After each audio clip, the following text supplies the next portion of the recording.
తెలుగు వారి number 1 choice Telugu matrimony. Hyderabad కూకట్పల్లిలో drugs ముఠా గుట్టురట్టయింది. ఏపీ నుంచి హైదరాబాద్ కు డ్రగ్స్ తరలిస్తున్న 5 సభ్యుల ముఠాను సైబరాబాద్ పోలీసులు అరెస్ట్ చేశారు. నిందితుల నుంచి ₹1 కోటి విలువైన 840 గ్రాముల కోకాయిన్, ఎప్రిడ్రిన్ డ్రగ్స్ ను స్వాధీనం చేసుకున్నారు. 5 మొబైల్స్, 50,000 నగదును సీజ్ చేశారు. ఇక నిందితుల్లో ఒకరు తిరుపతికి చెందిన ఏఆర్ కానిస్టేబుల్ ఉన్నట్లు గుర్తించారు. దాంతో కానిస్టేబుల్ గుణశేఖర్ తో పాటు పరారీలో ఉన్న బెంగళూరుకు చెందిన అప్పన్న కోసం పోలీసులు గాలిస్తున్నారు. ఈ డ్రగ్స్ గ్యాంగ్ అరెస్టుపై కీలక విషయాలు వెల్లడించారు మేడ్చల్ డీసీపీ కోటిరెడ్డి. తిరుపతిలో ప్రారంభమైన డ్రగ్స్ ముఠా దందా గుంటూరు నుంచి హైదరాబాద్ మీదుగా కొనసాగుతున్నట్లు తెలిపారు. పరారీలో ఉన్న 2 కోసం 2 టీంలను తిరుపతి, బెంగళూరుకు పంపుతామన్నారు.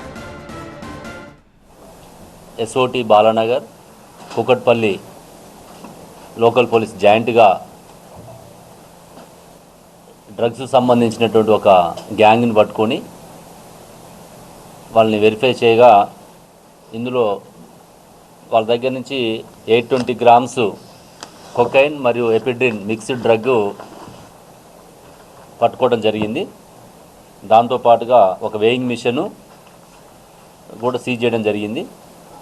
మొత్తం వీళ్ళు 6, గుణశేఖర్ ఏఆర్ కానిస్టేబుల్ అబ్స్కాండింగ్ ఉన్నాడు. ఇప్పుడు మిగతా 4 మన కస్టడీలో ఉన్నది 5.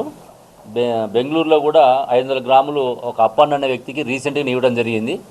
ఈ సురేంద్ర పోయి అక్కడ ఇవ్వడము, అందులో కూడా ఈ అప్పన్నను కూడా పట్టుకోవడానికి బెంగళూరు ఒక టీము, తిరుపతి ఒక టీం పంపించి వాళ్ళని కూడా పట్టుకుంటామని చెప్తే తెలుగు వారి నంబర్ 1 చాయిస్ తెలుగు మ్యాట్రిమోనీ.